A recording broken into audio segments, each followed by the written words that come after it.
न च शक्रोमम्यवस्थातुं भ्रमितौ च मे मनः निमित्तानि च पश्यामि विपरीतानि केशव। अर्थात मैं यहाँ अब और अधिक खड़ा रहने में असमर्थ हूँ। मैं अपने को भूल रहा हूँ और मेरा सिर चकरा रहा है। कृष्ण, मुझे तो केवल अमंगल के कारण दिख रहे हैं। तात्पर्य, अपने अधैर्य के कारण अर्जुन युद्ध भूमि में खड़े रहने में असमर्थ थे और अपने मन की इस दुर्बलता के कारण उन्हें विस्मृति हो रही थी। भौतिक वस्तुओं के प्रति अत्यधिक आसक्ति के कारण मनुष्य ऐसी मोहमयी स्थिति में पड़ जाता है। भाई द्वितीयाभिनी वेशतः स्थित भागवत 11:37 में ऐसा कहा गया है।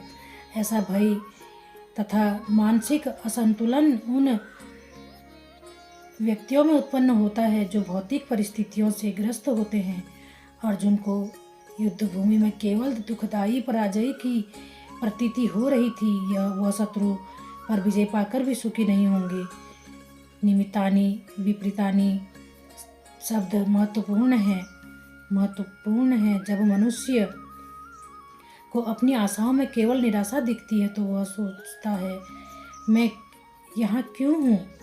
प्रत्येक प्राणी अपने में तथा अपने स्वार्थ में रुचि रखता है। किसी की भी परमात्मा में रुचि नहीं होती। कृष्ण की इच्छा से अर्जुन अपने स्वार्थ के प्रति अज्ञान दिख रहे हैं। मनुष्य का वास्तविक स्वार्थ तो विष्णु या कृष्ण में निहित है। बद्ध जीव इसे भूल जाता है, इसलिए उसे भौतिक कष्ट उठाने पड़ते हैं। अर्जुन ने सोचा कि उसकी विजय केवल उसके शोक का कारण बन सकती है। न च श्रेयोस्नुपश्चामि हत्वा स्वजन्मा हवे न कांगे विजयम कृष्ण न च राज्यम सुखानि च। अर्थात हे कृष्ण, इस युद्ध में अपने ही स्वजनों का वध करने से न तो मुझे कोई अच्छाई दिखती है और न मैं उससे किसी प्रकार की विजयी राज्य या सुख की इच्छा रखता हूँ।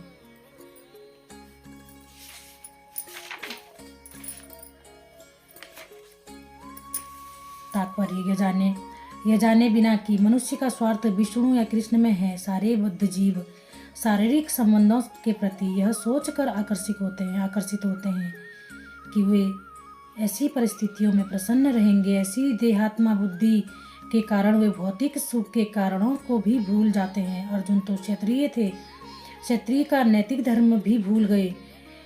कहा जाता है कि वो 2 प्रकार के मनुष्य परम शक्तिशाली तथा ज्वल्यमान सूर्यमंडल में प्रवेश करने योग्य होते हैं। ये हैं, एक तो क्षत्रिय जो कृष्ण की आज्ञा से युद्ध में मरता है तथा दूसरा सन्यासी जो आध्यात्मिक अनुशीलन में लगा रहता है। अर्जुन अपने शत्रुओं को भी मारने से विमुख हो रहे हैं। अपने संबंधियों की बात तो छोड़ दें, वह सोचते हैं कि स्वजनों को मारने से उन्हें जीवन में सुख नहीं मिल सकेगा, अतः वह लड़ने के इच्छुक नहीं है।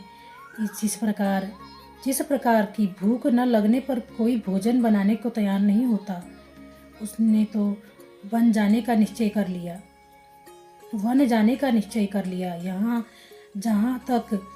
जहाँ वह एकांत में निराशपूर्ण जीवन काट सके। किंतु क्षत्रिय होने के नाते उन्हें अपने जीवन निर्वाह के लिए राज्य चाहिए, क्योंकि क्षत्रिय कोई अन्य कार्य नहीं कर सकता। किंतु अर्जुन के पास राज्य कहाँ है? उनके लिए तो राज्य प्राप्त करने का एकमात्र अवसर है कि वो अपने बंधु बांधवों से लड़कर अपने पिता के राज्य का उत्तराधिकार प्राप्त करें, जिसे वह करना नहीं चाह रहे हैं। इसलिए वह अपने को जंगल में एकांतवास करके निराशा का एकांत जीवन बिताने के योग्य समझते हैं। किम नो राज्येन गोविंद की भोग जीवितेन वा यसामर्थे कांडश्चित नो राज्य भोगाम सुखानि च त इमेव व्यस्थितः युद्धे प्राणाश्च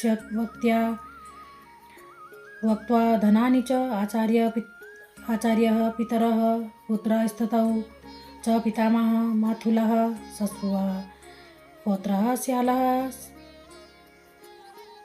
सम्बन्धी स्ततः एतान् हन्तुमिच्छामि घृतोऽस्मि मधुसूदनः अपि त्रिलोकस्य राज्यस्य हेतो किं तु मही कृते निहत्य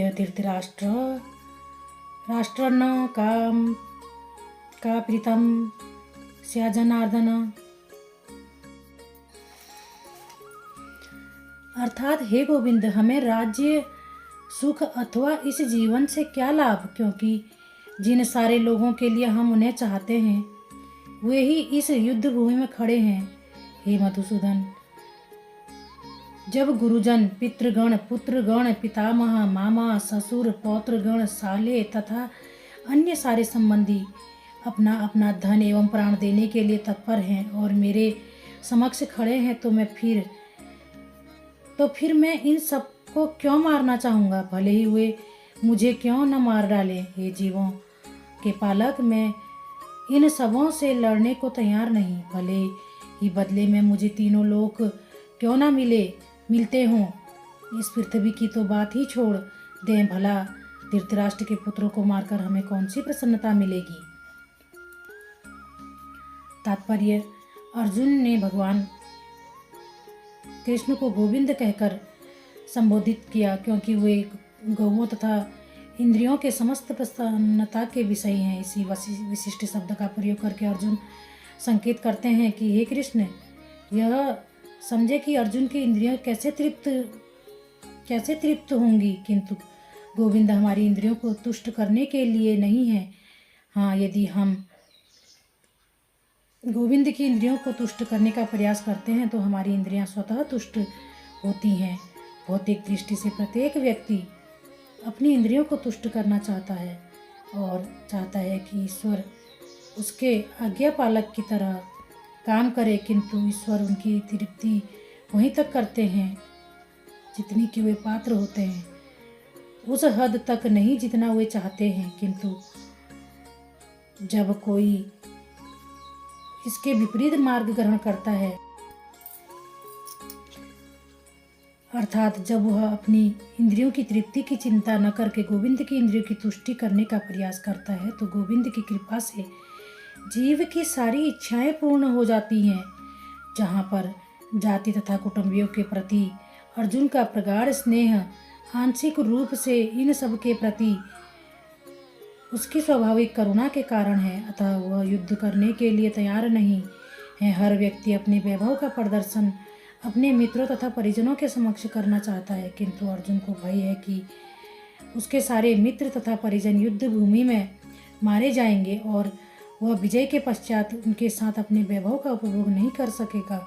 भौतिक जीवन का यह सामान्य लेखा जोखा है, किंतु आध्यात्मिक जीवन इससे सर्वथा भिन्न होता है, क्योंकि भक्त भगवान की इच्छाओं की पूर्ति करना चाहता है। अतः भगवत इच्छा होने पर वह भगवान की ऐसी की सेवा के लिए सारे ऐश्वर्य स्वीकार कर सकता है, किंतु यदि भगवत इच्छा न हो तो वह एक पैसा भी ग्रहण नहीं करता।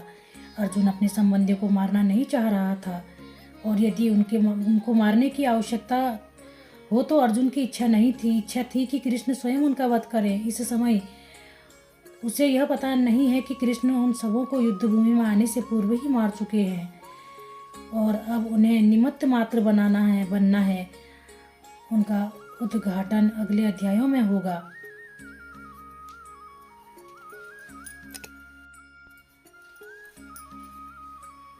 भगवान का असली भक्त होने के कारण अर्जुन अपने अत्याचारी बंधु बांधवों से प्रतिशोध नहीं लेना चाहते थे, किंतु यह तो भगवान की योजना थी कि सबका वध हो।